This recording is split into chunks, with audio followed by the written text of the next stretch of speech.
할렐루야. 오늘도 이렇게 거룩하고 성스럽고 존귀한 주님의 날, 주님 존전에 나오셔서 살아계신 성삼위 하나님 예배하시는 사랑하는 성도 여러분들, 심령 후에 여러분의 가정과 일터와 직장과 사업과 자녀들의 학업의 진로 위에 성삼위 하나님의 축복하심이 충만하시기를 주님의 이름으로 축복합니다. 우리 옆사람의 인사합니다. 잘 되고 있습니다. 앞으로 더 잘 될 겁니다. 당신이 최고로 잘 될 겁니다. 할렐루야. 그렇게 잘 되시기를 축복합니다. 잘 되고 있습니다. 우리 세미래교회는 잘 될 일만 앞으로 많이 있는 줄 믿으시고 주님이 주시는 놀라운 축복의 열매를 거둘 수 있는 우리 성도들 될 수 있기를 주님의 이름으로 축복합니다. 할렐루야. 그래, 잘 돼야 됩니다. 잘 되는 증거가 있어야 우리 주님을 증거하는 삶을 살고 전도하는 삶을 살 수 있는 거예요. 그 증거를 성경은 표적이다 그래. 표적. 예수님을 믿으니 따르는 이적과 기적을 표적이다 그래요. 예수님을 믿기 때문에 믿음에 따르는 이적과 기적을 표적이다 그럽니다. 우리는 이 표적을 구해야 되는 거예요. 이게 세상 사람과는 다른 거예요. 아직 믿지 않는 사람들은 믿기보다는 표적만 구해요. 지금 이 자리에는 그런 분 안 계신 줄 아는데 많은 사람들이 주님을 믿기보다는 뭔가 표적을 원해. 표적을 보여달라는 거예요. 그럼 믿겠다는 거예요. 그래서 때로는 주님이 믿는 사람들의 믿음을 위해서 또는 복음을 전도하게 하기 위해서 개척교회나 선교 현장이나 전도 현장에서 표적을 보여주실 때가 많이 있죠. 가나온 인잔치집에서 물로 포도주를 만드는 표적을 행하시니 제자들이 보고 믿으니라 그러죠. 요한복음 4장의 두 번째 표적이 왕의 신하의 죽은 아들을 살리시니 저들이 표적을 보고 믿으니라 그래. 오늘 지지난 시간에도 주님이 눈 멀고 말 못하는 벙어리를 고쳐주시니 사람들이 주님께 영광을 돌리더라. 22절 23절이었지요. 근데 거기에 누가 있었느냐면 24절에 바리새인들이 듣고 이르되, 이들은 엉뚱한 소리 돼요. 오늘 38절에도 보니까 38절 시작.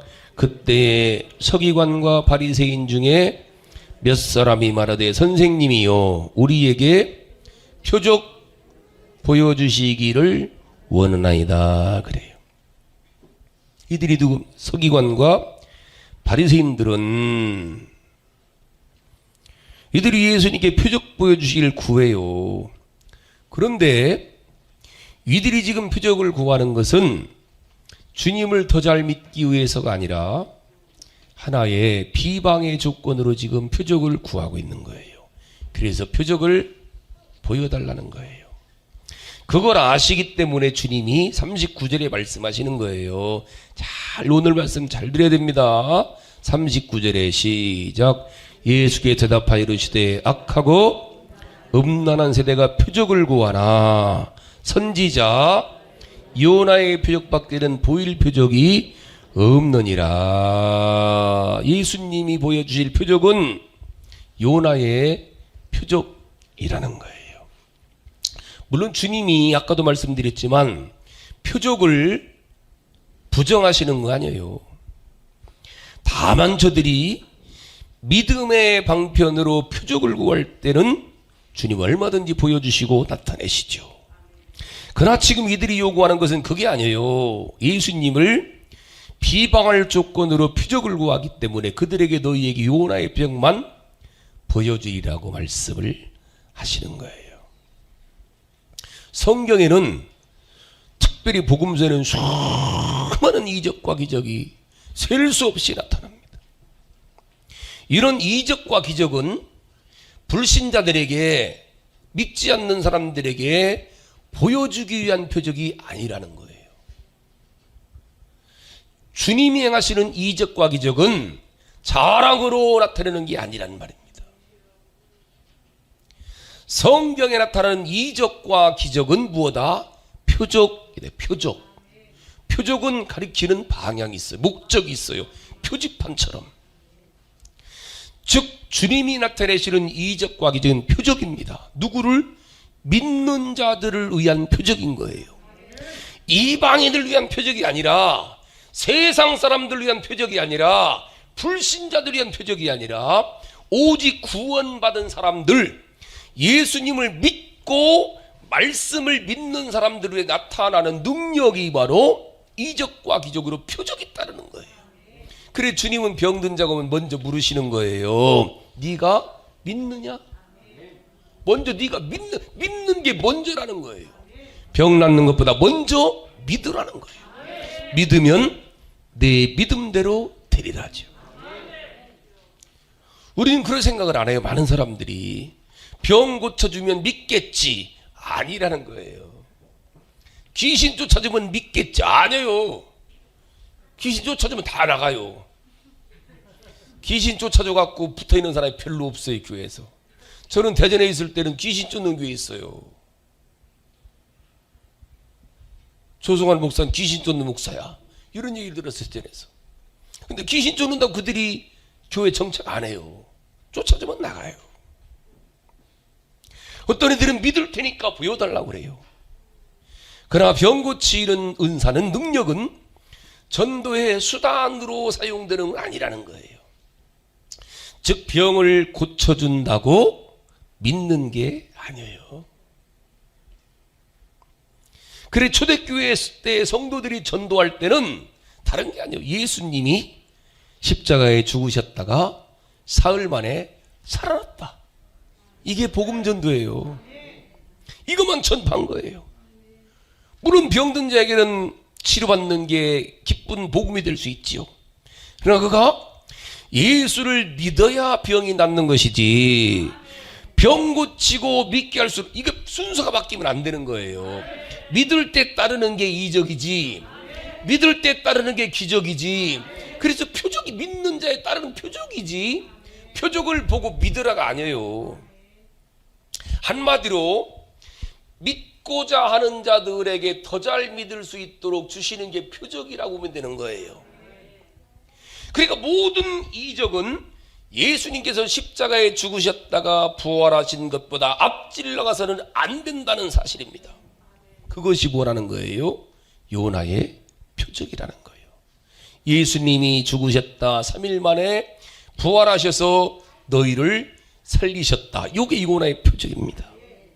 어떤 일은 목사님 가서 안수해 주세요. 낫게 해서 믿게 하게 해요. 아니에요. 안수해서 낫는다고 예수 믿는 거 아니에요. 안 믿는데 고치려고 하는 건 성경적이 아니에요. 믿는 자에게 고쳐주셔야지. 믿는 자를 안수하는 거죠. 할렐루야. 여기 보면 성경은 요나의 표적을, 주님의 표적이 앞지르지 않는다는 거예요.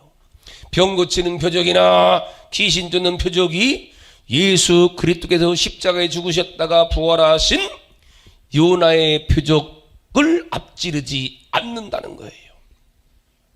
고쳐주세요. 해결해주세요. 부자 되게 해주세요. 그들은 안 믿어요. 그래도. 즉 요나의 표적보다 표적이 일반적인 앞지르면 문제가 된다는 거예요.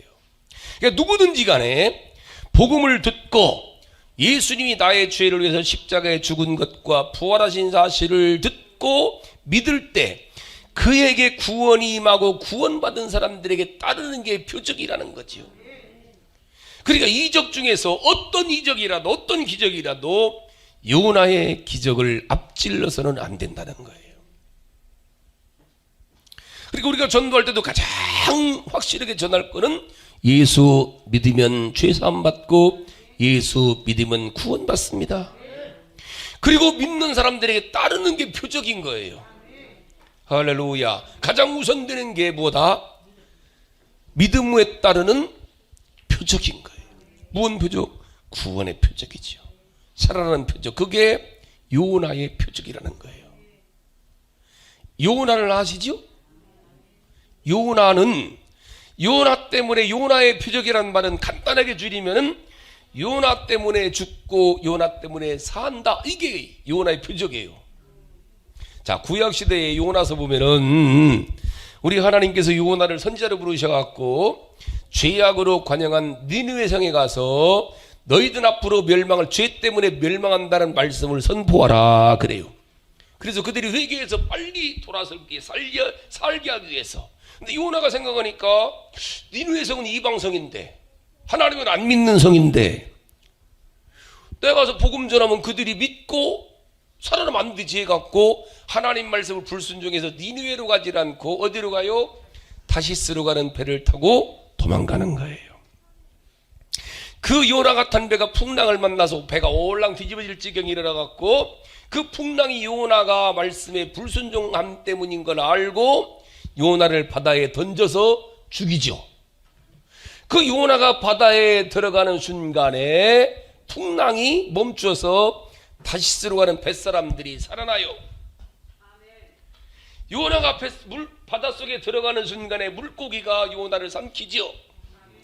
그 물고기가 삼켰는데 그 물고기 뱃속에서 요나가 3일 동안 죽지 않고 간절히 회개해서 하나님이 물고기로 하여금 요나를 토해내도록 하시죠. 그래서 살아난 요나가 니느웨 성에 가서 하나님이 너희들을 심판한다 선포하니까 깜짝 놀래갖고 니느웨 성 사람들이 전부 다 왕부터 짐승에리까지 다 회개시켜갖고 그들이 살아나요. 누구 때문에 살아나요? 요나 때문에. 요나가 죽음으로, 요나가 바다에 들어감으로 말미암아 다시스로 간 뱃사람들이 살아났지요. 요나가 3일 만에 살아나갔고 니느웨 가서 말씀을 전하니까 니느웨 사람들이 회개에 살아났어요. 요나 한 사람 때문에 다시스 뱃사람도 살아나고 니느웨 성 사람도 살아났단 말입니다. 요나 한 사람 때문에 다시스로 가는 사람들이 죽기도 하고, 요나가 불순종하면 니느웨 사람들이 죽기도 하지만 요나가 순종함으로 다시스로 가는 뱃사람도 살아나고 니느웨 성 사람도 살아났단 말입니다. 할렐루야. 마찬가지로 2000년 전에 예수님께서 십자가에서 죽으시고 사흘 만에 부활하셨죠. 자, 예수님이 십자가에 죽으실 때 누구 죄를 대신해서 죽으셨어요? 우리 죄를. 그 예수님이 십자가에 죽으심으로 우리 죄는 이미 다 사해졌단 말입니다. 인류의 모든 죄는 다 사해졌어요. 할렐루야. 그리고 십자가에 죽으셨다가 3일 만에 부활하심으로 말미암아 누구 죄가 사함받아요? 우리 죄는 아까 사함받았잖아. 예수님이 죽으실 때. 예수님이 부활하심으로 말미암아 구약 성도들의 죄가 사함받은 거예요. 구약의 성도들은, 구약의 신자들은 송아치를 잡아드리고 양을 잡아 피 흘려 제사를 드리면서 앞으로 메시아가 오시어갖고 이 송아지처럼 이 양처럼 우리 위해서 피 흘려 죽으실 것이라고 앞으로 오실 메시아를 바라보면서 제사 드렸단 말입니다. 그 바라던 대로 메시아가 오셔서 송아지처럼 양처럼 죽으시고 3일 만에 부활하셨으니 바로 봐라, 이 예수가 구약에서 말하던, 구약에서 우리가 바라던 그 송아지 되시고 양 되신, 제물 되신 그리스도라고 확신이 생겨버리는 거예요. 그 예수님이 부활하심으로 말미암아 구약 성도들의 믿음이 완성된 거예요. 그 예수님이 십자가에 죽으심으로 예수님 이후에 우리들이 다 죄사함 받았고, 예수님이 부활하심으로 말미암아 예수님이 이전의 사람들이 전부 다 죄사함이 완성됐단 말입니다. 예수님 한 사람 때문에 구약의 성도들도 죄사함이 완성되고, 예수님 한 분 때문에 신약의 성도들도 죄사함 받고, 할렐루야. 주님의 죽으심과 부활하심으로 말미암아 예수님 구약의 성도도 신약의 성도도 전부 다 죄사함 받았어요. 요나 한 사람 때문에 다시스로 가는 뱃사람들도 살고, 니느웨 성사람도 살았듯이 예수님 한 분 때문에 구약의 성도들도 살고 신약의 성도들 살고, 예수님 한 분 때문에 구약의 죄도 없어지고 신약의 죄도 없어지고, 할렐루야. 이 사실을 믿는 사람은 누구든지 절대로 죄 때문에 죽을 일이 있다 없다? 없다요. 이미 예수님이 십자가에 죽으시는 순간에 아담이 지은 원죄는 이 세상에도 없어졌어요. 할렐루야. 그러니까 이 세상에 누구든지 간에 저 세상 사람 교회 안 온 저 사람들도 아담이 지은 죄 때문에 지옥 가는 건 아니에요. 왜? 예수님이 십자가에 죽으실 때 이미 그 죄는 다 사했단 말입니다. 없앴단 말이에요. 그런데 그들은 지옥 가는 이유는 뭐예요? 이 사실을 믿지 않기 때문에 지옥 가는 거예요. 할렐루야. 그리고 요한복음 3장 18절에 아들의 이름을 믿지 않는 자는 정죄를 받고 믿지 않는 자가 정죄받고 심판받는 거예요. 요한복음 16장 9절에서도 죄라 함은 믿지 아니함이요 그랬어요. 이미 세상의 죄는 다 없앴어요. 주님이, 예수님이 십자가에 죽으시는 건 모든 죄는 다 없애버렸단 말입니다. 우리에게서, 인류에게서 죄가 다 빠져나가 사해졌어, 없어졌어. 할렐루야. 그냥 믿으면 우리는 그 예수님이 내 거 되고, 그 구원이 내 구원 되고, 그 생명이 내 생명 되는 거예요. 할렐루야. 이제 우리 안에는 이걸 믿음으로 말미암아 우리 안엔 죄가 있다 없다? 없어요. 나를 다스리던 옛사람이 빠져나갔어요. 죄악이 빠져나갔어요. 귀신이 빠져나갔어요. 마귀가 빠져나가서, 할렐루야, 이제는 빈집 됐어요. 내 안이 주인이 없단 말입니다. 그러니까 예수를 믿은 사람은 빈집이 돼버린 거예요, 한마디로. 그런데 문제는 빈집을 오래 두면 좋아요 나빠요? 여러분, 이 동네도 빈집이 가끔 있어요. 어때요 빈집? 6개월 1년만 되면은 거기 막 쥐새끼가 들어오고 애들도 드나들고 폐해가 되지요. 똑같다는 거예요. 빈집은 위험합니다. 그게 오늘 결론으로 43절로 45절의 말씀이에요. 이게 빈집 얘기예요. 더러운 귀신이 사람에게서 나갔을 때 물 없는 곳으로 다니며 시기를 구하되 쉴 곳을 얻지 못하고 이에 이르되 내가 나온 집으로 돌아가리라 하고 와보니 그 집이 비고 청소되고 수리되었거늘 다 빠져나갔단 말입니다. 그리고는 비어 있어요. 그럴 땐 뭐라고 한다는 거예요? 이에 가서 저보다 더 악한 귀신 7을 데리고 들어가서 거하니 그 사람의 나중 형편이 전보다 더욱 심하게 되느니라. 이 악한 세대가 또한 이렇게 되리라. 여기 비어있는 집에는 나갔던 귀신이 다시 들어오고, 다시 들어올 때는 더 악한 귀신 7을 데리고 들어온다는 거예요. 이게 무슨 말씀이냐면은 잘 들어야 됩니다. 이 부분을. 구약시대의 죄와 신약시대의 죄, 율법시대의 죄와 복음시대의 죄가 어떤 게 더 경중이 있느냐에 따라 이거를 지금 비교하는 거예요. 즉 구약의 성도들이 율법을 지키지 않는 죄가 무서운 죄냐, 신약의 성도들이 주님의 말씀 복음을 듣고 불순종하는 죄가 더 무서운 죄냐. 자, 여러분들, 율법 10계명을 어겼던 구약시대의 죄가 무서워요? 신약시대 우리 죄가 더 안 믿는 죄가 더 무섭다는 거예요. 여기는 잘 들어야 돼요. 구약시대의 율법을 지키지 않았던 사람들이 짓는 죄보다 신약세대의 말씀을 불순종하고 주님을 복음을 받아들이려는 죄가 7배가 무겁다는 거예요. 왜요? 구약의 율법시대의 성도들은 그들이 죄를 지지만 앞으로 메시아가 오셔서, 그리스도가 오셔서 우리를 구원해 주실 것이라는 믿음이 있어요. 소망이 있습니다. 메시아가 오신다는 소망이 있어요. 그런데 지금 우리 시대는 그 예수님이 오셨어요. 오신 예수님을 안 믿고 그분의 말씀을 안 들으면은 다른 메시아가 안 와요. 다른 메시아가 안 오신단 말입니다. 우리 죄를 위해서 십자가에 죽어주실 예수는 2000년 한 번 오신 거로 끝났단 말이에요. 그래서 지금 이해 갔어, 이 부분까지. 그래서 지금 마태복음 여기 12장의 순서가 42절까지는 표적에 관한 기사이고 43절부터는 더러운 귀신이 나갔다 들어온 형태를 통해서 율법 아래 정죄된 자보다 복음으로 정죄된 자가 더 무섭게 심판받는다는 말씀을 지금 하는 거예요.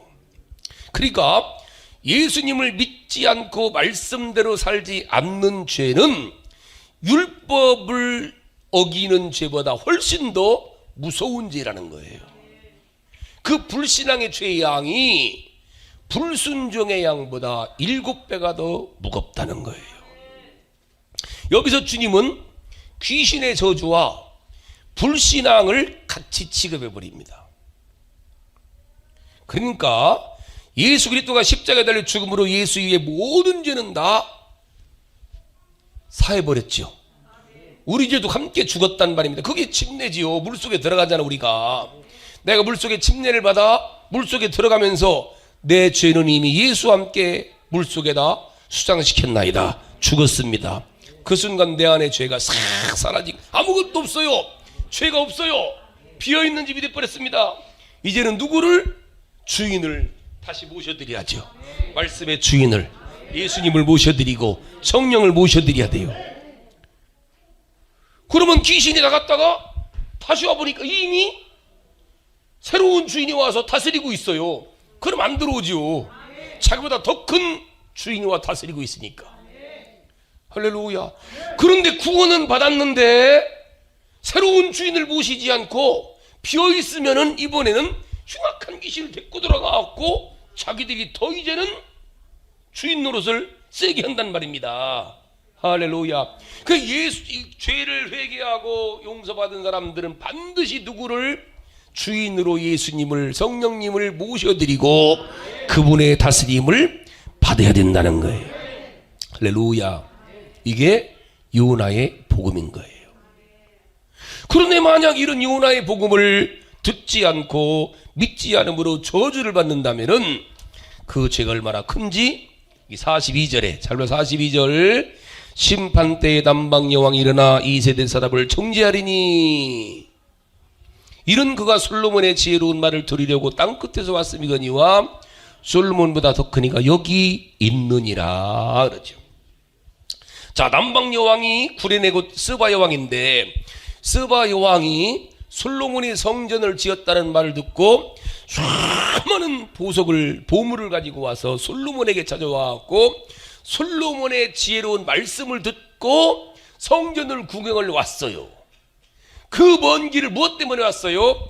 말씀을 듣기 위해서 많은 재물을 가지고 스바형 갔단 말입니다. 할렐루야. 그런데 지금 우리 시대의 사람들은 솔로몬보다 10배, 100배, 1000배, 만배 위대한 왕이신 예수님, 할렐루야.